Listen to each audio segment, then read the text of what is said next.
পৃথিবীর বুকে 4টা গুনাহ আছে যেটা সবচাইতে ভয়াবহ এবং মারাত্মক। এই 4টা গুনাহের ধারে কাছেও যায় না। কবিরা গুনাহ তো অনেক আছে, তাই না? কিন্তু এই 4টা গুনাহ যদি কেউ করে ও ধ্বংস হবেই হবে। দুনিয়াতেও ক্ষতিগ্রস্ত হবে, আর আখেরাতে তো চূড়ান্ত জাহান্নামের সাধন করতেই হবে। কিন্তু এই পাপগুলো খেয়াল করেন তো, কয়টার সাথে আপনি জড়িত?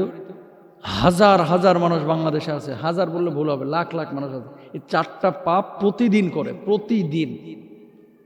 আপনি করেন কিনা একটু মিলান।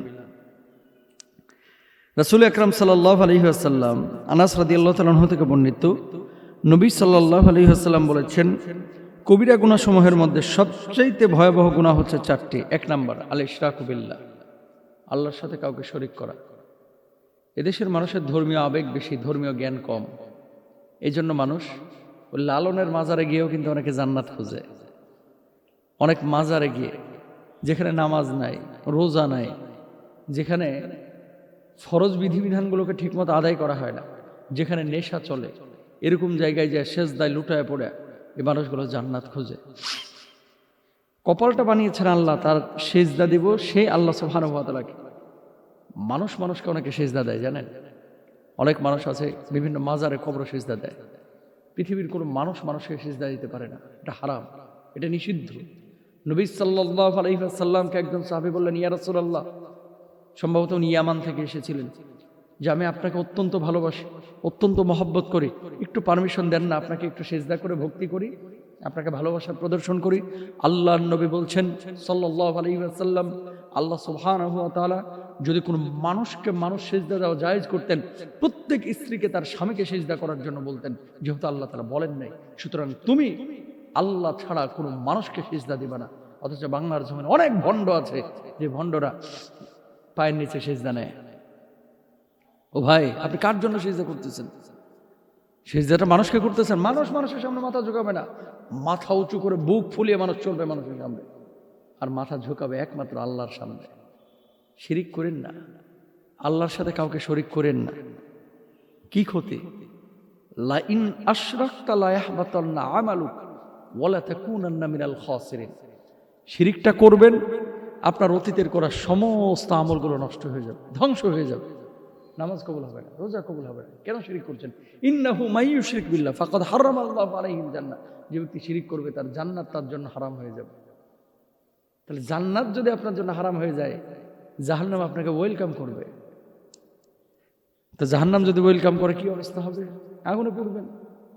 1 নাম্বার পাপ, কেউ শিরিক করব না। এরপর আসেন 2 নাম্বার পাপ হচ্ছে অন্যায়ভাবে কোনো মানুষকে হত্যা করা।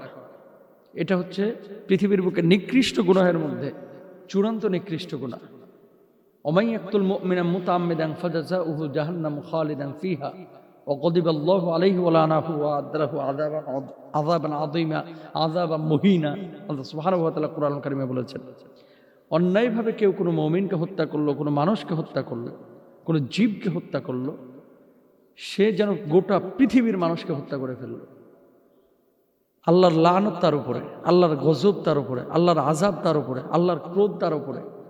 চূড়ান্তভাবে, স্থায়ীভাবে সে তার আবাসকে জাহান্নামী, তার আবাসস্থল জাহান্নামকে বানিয়ে নেবে।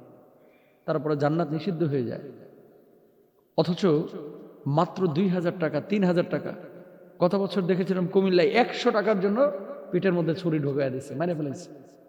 এরকম ঘটনাও কিন্তু বাংলাদেশে ঘটে। 100 টাকা,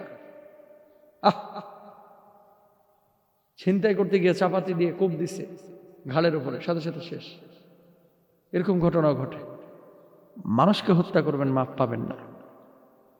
2 নাম্বার গেল, কোনো মানুষকে হত্যা করব না আমরা। 3 নাম্বার হচ্ছে বাপ মাকে কষ্ট দেওয়া। আল আক্ক, পিতামাতার অবাধ্য সন্তান যারা বাপ মাকে কষ্ট দেয়, এটা কবিরা গুনাহের মধ্যে চূড়ান্ত কবিরা গুনাহ। এই বাপ মারে কষ্ট দিয়েন না। 4 নাম্বার, মিথ্যা বলা এবং মিথ্যা সাক্ষী দেওয়া।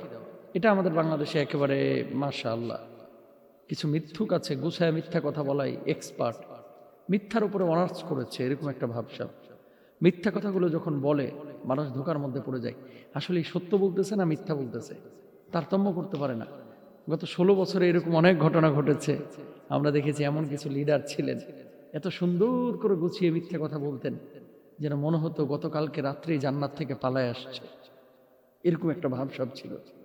আল্লাহ বিচার করেছে, as-sidqu ইউমতি ওয়াল কিযবু ইহলিক, সত্য মানুষকে মুক্তি দেয়, মিথ্যা মানুষকে ধ্বংস করে। কখনো মিথ্যার ধারে কাছে যাবেন না, আল্লাহ বুঝদান করুক। আচ্ছা, এরপরে যে প্রশ্নটি করেছেন আব্দুস সবুর, লিখেছেন যে মোহতারাম, বাপ মা মারা গিয়েছে আজ থেকে প্রায় 28 বছর আগে, যে সময় আমি কিছুই বুঝতাম না। মোহতারাম, বাপ মার জন্য আজকে অনেক কষ্ট হয় যে বাপ মা দুঃখের সময় জীবিত ছিল, আজকে আমার সুখের সময় এসেছে, সে সময় বাপ মাকে আর পাচ্ছি না। এমত অবস্থায় সন্তান হিসেবে স্পেসিফিক যদি কাজ বলেন যে এই কাজগুলো করলে আমার বাপ মা সওয়াব পাবে, খুশি হতাম। এই কথা লিখেছেন Abdus Sabur. Very very important এই বিষয়টা। কিন্তু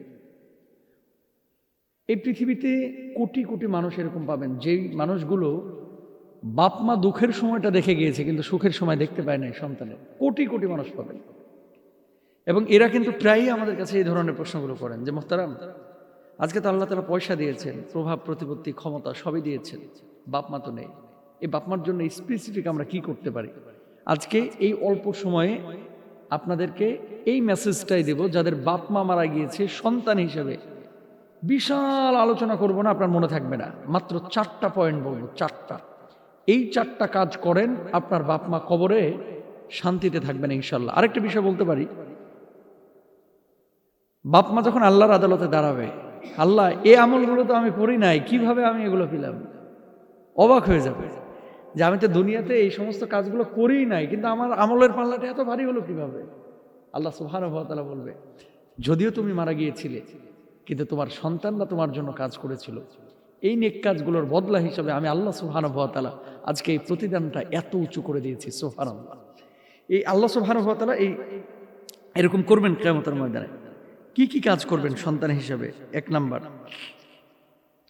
বাপ মা মারা যাওয়ার পরে সুসন্তান যদি আপনি নিজেকে দাবি করেন, প্রথম কাজ, বাপ মা যদি ঋণগ্রস্ত থাকে ঋণটা পরিশোধ করা। আমি বলি আপনাদের কলিজার মধ্যে লিখবেন, খাতার মধ্যেও লিখবেন। অধিকাংশ বাপ মা এই কাজ বেখেয়াল, মানে কেউ যদি তার কাছে টাকা পয়সা পায়, এটা স্ত্রীকে বলে না, স্বামীকে বলে না, তারপরে ছেলে মেয়েদেরকে কাউকে কিছু বলে না, হুট করে মরিয়া যায়। মরিয়া যাওয়ার পরে স্থানীয় লোকজন এসে বলে, তোর বাপের কাছে টাকা পাইতাম, প্রমাণ কি? তো গ্রামগঞ্জের মানুষ, শহরের মানুষ সবাইকে চেক দিয়ে লেনদেন করে, প্রমাণ তো আসলে নাই, ওরা টাকা শোধ করতে চায় না। বাপ মা মারা যাওয়ার পরে সন্তানের প্রথম দায়িত্ব হচ্ছে, যদি বাড়ির ভিটা বিক্রি করতে হয়, ভিটা বিক্রি করে হলো ঋণ পরিশোধ করা। লাভটা কি? টাকাটা তো আপনার না, টাকাটা তো আপনার বাপেরই, আপনার মায়েরই। তো আপনি যখন এই টাকাগুলো পরিশোধ করবেন, আল্লাহ সুবহানাহু ওয়া তাআলা ওই বাপ মার আমলনামায় ঋণ পরিশোধের সওয়াব এবং ঋণ মুক্ত হওয়ার জন্য যে জিম্মাদারি আপনার ছিল, এই ঋণের মুক্তি আল্লাহ তাআলা আপনাকে দান করবেন, এবং এটার কোনো দায়ভার আপনার উপর আর বর্তাবে না, আপনি সওয়াবের মালিক হবেন আলহামদুলিল্লাহ। তো এটার জন্য 1 নম্বর কারণ হচ্ছে বাপ মা ঋণগ্রস্ত থাকলে সন্তানের পক্ষ থেকে ঋণ পরিশোধ করা। মৃতের কোনো ওসিয়ত থাকলে তা পালন করার আগে ঋণ পরিশোধ করতে হবে, এটা সূরা নিসার মধ্যে আল্লাহ সুবহানাহু ওয়া তাআলা বলেছেন। আচ্ছা, তাহলে এখন কারো সম্পত্তি সীমিত, কাফন দাফনের পরে তেমন কোনো সম্পদ নাই, তাহলে বাপ্পার পক্ষ থেকে আপনি দান করে দেন, আপনি ঋণ পরিশোধ করেন, আপনার যদি সামর্থ্য থাকে। নাহলে তো কিয়ামতের ময়দানে এই ঋণের কারণে বাপ্পার আমল থেকে কেটে যিনি পাবেন তার আমল নামায় সওয়াব দেওয়া হবে। বাপ টুটাফাটা ছোটোখাটো ভালো কাজ করেছে না, এই সওয়াবটা ওই ব্যক্তির আমল নামায় লিখে দেওয়া হবে। 2 নম্বর কাজ হচ্ছে বাপ মায়ের কাফফারা, ফিদিয়া আদায় করা। কাফফারা কি? মৃত বাপ মায়ের জন্য যে কাফফারা আদায় করবেন, অর্থাৎ গুনাহের কাফফারা বা আমলের ফিদিয়া আদায় যদি হয়ে থাকে, তাহলে সন্তানের কর্তব্য তাদের সম্পদ থেকে বা সাধ্য থাকলে নিজের সম্পদ থেকে সেগুলো আদায় করে দেওয়া। যেমন কেউ জীবনকালে শপথ রোজা ভঙ্গ করে এবং কাফফারা আদায় করার সুযোগ না পায়, তাহলে সাদকার মাধ্যমে সেগুলোর কাফফারা আদায় করে দেওয়া উচিত। রোজার ফিদিয়া আদায় বাকি থাকলে তা আদায় করে দেওয়া উচিত। বুঝাইতে হবে, নাহলে বুঝবেন না। বাপ মা আল্লাহর নামে হলফ করেছিল, তারপরে এই হলফটা মানে শপথটা ভঙ্গ করেছে, তাহলে আপনি 10 জন মিসকিনকে খাওয়াবেন অথবা 3টা রোজা রাখবেন, এটা হচ্ছে কসমের কাফফারা। বাপ মা বৃদ্ধ ছিল, বাপ মা মারা গিয়েছে, এখন ফিদিয়া দেওয়া লাগবে।